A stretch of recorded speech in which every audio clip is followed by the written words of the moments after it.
This technique is actually fairly simple, but it's just a different kind of a mindset. Instead of jumping right into like the rubber stamp or something, here's how we can extend this wall to make it look like it's a wider photograph than it really is, which is considerably challenging when you think about it, trying to add more photo than was actually there.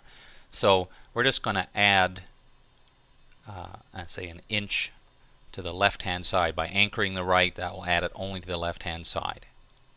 Okay?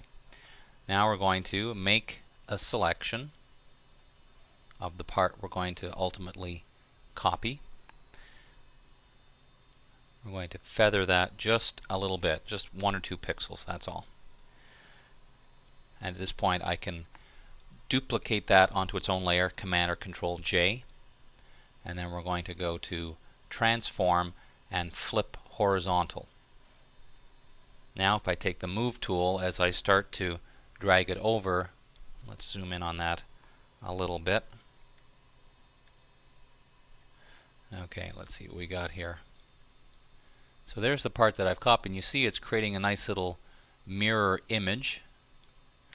At this point I can Control or Command click on that, and to get my Move tool with Alt held down to make a copy, Option on the Macintosh, and also Shift to make that copy go straight across. And again, I can kind of nudge it to try and make it look like it's going to fit pretty well. So I can then deselect. So that's already looking pretty good. There's only a couple of places where you may notice a very noticeable kind of reflection. See, but it already looks pretty good.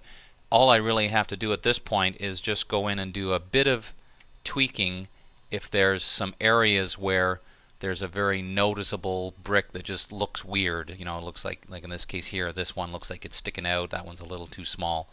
So I could very simply, either with the rubber stamp tool or just go in and pick another brick somewhere, something like this one. Move tool, get on my background layer. And then just put that on there. Actually, let's just undo that for a second. Deselect. At this point, since I'm pretty happy with it, I can merge down. That'll make it a whole lot easier, of course, for me now to touch up the areas that need touching up by selecting bricks. And again, I would normally try to zoom in even further.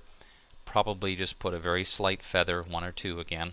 Move tool, Option or Alt, drag, and then just kind of help blend those things in. And of course you could use the rubber stamp tool as well. But overall it's a very simple idea. The whole trick to this is using that horizontal reflection to kind of make a bit of a mirror image and then fix it up so it doesn't look quite so much like a reflection.